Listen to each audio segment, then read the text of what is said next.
পৃথিবীর মানচিত্রের দিকে তাকালে আপনি এমন একটি দেশকে দেখবেন যাকে জয় করা ইতিহাসের যে কোনো পরাশক্তির জন্য একটি দুঃস্বপ্ন। আমেরিকা হোক বা ইসরায়েল, সবাই জানে ইরানকে আক্রমণ করা মানে হলো একটি জ্বলন্ত আগ্নেয়গিরিতে পা রাখা। কিন্তু কেন? ইরানের কাছে কি এমন কোনো জাদুকরী অস্ত্র আছে?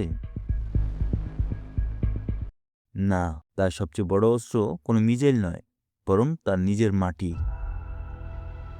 আজ আমরা উন্মোচন করব ইরানের সেই ভৌগোলিক রহস্য যা তাকে একটি প্রাকৃতিক দুর্গ হিসাবে গড়ে তুলেছে।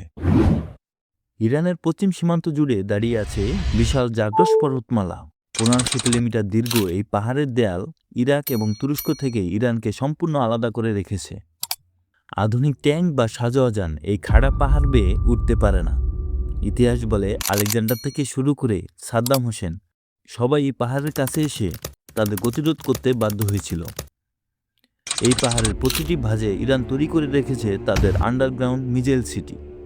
শত্রু যখন উপর থেকে বোমা ফেলে, পাহাড়ের কয়েকশো ফুট নিচে থাকা এই ঘাঁটিগুলোর কিছুই হয় না। এবার নজর দেওয়া যাক দক্ষিণ দিকে। এটি হরমুজ প্রণালী, বিশ্বের অর্থনীতির নাভিশ্বাস।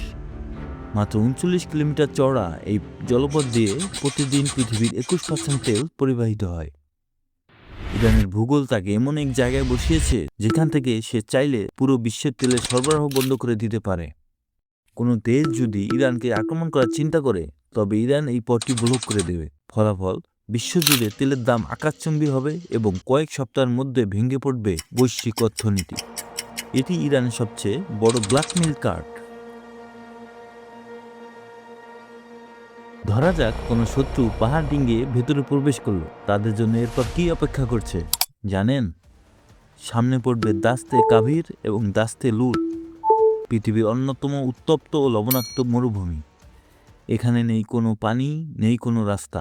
বিশাল কোনো বাহিনীকে এই মরুভূমি পাড়ি দিতে হলে যে রসদ প্রয়োজন তা সরবরাহ করা প্রায় অসম্ভব। এই মরুভূমিগুলো ইরানের কেন্দ্রে একটি বিশাল শূন্যস্থান তৈরি করে রেখেছে, যা শত্রুকে মাঝপথে ক্লান্ত করে ধ্বংস করার জন্য যথেষ্ট। ইরান একটি বিশাল দেশ, প্রায় 16 লক্ষ বর্গ কিলোমিটার এর আয়তন। এর রাজধানী তেহরান বা গুরুত্বপূর্ণ পারমাণবিক কেন্দ্রগুলো সীমান্ত থেকে শত শত মাইল দূরে এবং দুর্গম পাহাড়ের আড়ালে অবস্থিত। একে বলা হয় স্ট্র্যাটেজিক ডেপথ। একটি দেশকে দখল করতে হলে তার রাজধানীকে কব্জা করতে হয়, কিন্তু তেহরান পৌঁছাতে শত্রুকে যে পরিমাণ প্রাকৃতিক বাধা অতিক্রম করতে হবে তা পৃথিবীর আর কোনো দেশে নেই। আধুনিক ড্রোন বা মিসাইল হয়তো কিছু ক্ষতি করতে পারে, কিন্তু সশরীরে ইরান দখল করা কার্যত অসম্ভব।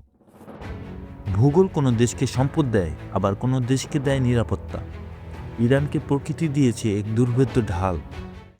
2026 সালের এই উত্তপ্ত ভূরাজনৈতিক পরিস্থিতিতে দাঁড়িয়েও ইরান যে টিকে আছে তার মূল ভিত্তি এই মাটি। আধুনিক প্রযুক্তি বনাম রুক্ষ প্রকৃতির এই লড়াইয়ে ইরান সবসময় এক ধাপ এগিয়ে থাকবে। আপনি কি মনে করেন বর্তমান প্রযুক্তির যুগে এই ভৌগোলিক সুবিধাগুলো এখনো কার্যকর? আপনার মতামত কমেন্টে লিখুন। ধন্যবাদ।